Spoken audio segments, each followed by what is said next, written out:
Christ alone, my hope is found. He is my light, my strength, my song. Bonjour frères et sœurs, aujourd'hui j'ai la bonne nouvelle pour vous. Est-ce que vous savez que si vous obéissez au commandement de Dieu, si vous êtes vraiment fidèle à ce qu'il a demandé, il va vous bénir de façon abondante. Vous avez des récoltes extraordinaires. Votre business va fructifier comme vous pouvez pas vous imaginer. Parce que c'est ce que Dieu a dit dans Lévitique. Vous n'êtes peut-être pas rendu compte, mais souvent les enseignants de prospérité de nos jours et ceux qui ressemblent à ça vont dire plus ou moins la même chose. Ils vont se baser sur un texte comme celui d'aujourd'hui, Lévitique 26. On continue à mieux comprendre la Bible. C'est un chapitre où est-ce que Dieu parle de mettre de loin les idoles, puis de vraiment révérer son temple, parce qu'il est l'Éternel. Et là, il se lance dans deux promesses.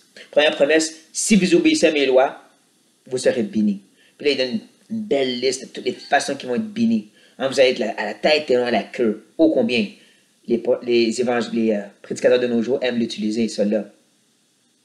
Mais en retour, il dit, mais si vous désobéissez, et là, il donne une liste plus grande de malédictions, de comment ils vont finir dans un autre pays, et tout va être enlevé, qui est exactement ce qui est arrivé à Israël.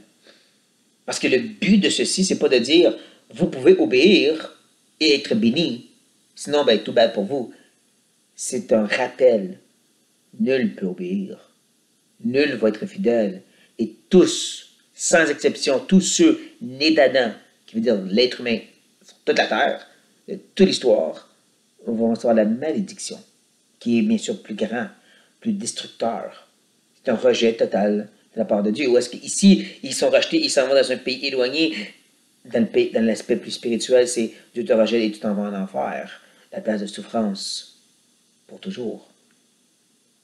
Et c'est pour ça que ce chapitre ne devrait pas être vu comme voici qu'est-ce qui peut arriver si vous êtes fidèle, Dieu va vous bénir. Non, parce que tout est grâce et tout est accompli en Christ. C'est un bon rappel comme on ne peut pas être fidèle à Dieu. Tout l'Ancien Testament, toute l'histoire d'Israël, c'est Dieu qui dit, regarde, je vous donne une loi extérieure et vous êtes désobéissants. Il vous faut un sauveur. Il faut un sacrifice parfait pour payer pour toutes vos dettes et que vous soyez ensuite dans la grâce d'être en lui, qui obéit parfaitement à toute la loi. C'est ça le chapitre 26. C'est ça cette promesse de bénédiction, de malédiction. C'est pas vous pouvez, c'est vous ne seriez jamais capable. Mais je vais vous faire grâce par mon Fils. Je vais vous donner les bénédictions, pas parce que vous êtes fidèle, parce que Christ a été fidèle. Chapitre 26 pointe vers Christ d'une façon si claire. Donc, je ne comprends pas pourquoi les prédicateurs modernes le prennent puis appellent les gens à obéir pour être bénis. Parce que ce n'est pas du tout le but de passages comme celui-ci. C'est de pointer vers Christ. Notre exemple, notre justice parfaite. Notre justice et obéissance parfaite se trouve en Christ. Et si vous travaillez votre tête, il n'y a rien que tu fais qui fait en sorte que Dieu te bénit. Parce que toi, tu es un pécheur. Toute bénédiction se trouve en Christ. Son œuvre, sa mort, sa résurrection. Parce que nous avons une plus grande révélation, nous savons maintenant qu'on ne peut jamais atteindre ce que Dieu a mis devant les Juifs. Christ l'a fait pour nous. Rappelez-vous, tout est de par grâce. Paul va justement dire aux Corinthiens, qu'est-ce que vous avez eu que vous n'avez pas reçu? Et si vous l'avez reçu, pour vous glorifier. Il n'y a absolument rien dans ta vie que tu as été fidèle pour avoir. Parce que même le vouloir et le faire d'être fidèle et obéissant, ça vient de Dieu, qui donne le vouloir et le faire selon son bon plaisir. Pas le tien.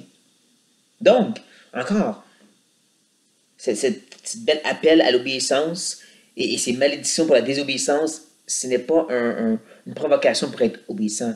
C'est un rappel qu'on ne sera jamais. Mais Christ l'a été pour nous. Wow! Alléluia et Amen. Merci Seigneur Jésus. Et sur ça, soyez bénis. Cornerstone, the solid ground, firm through the fiercest drought and storm.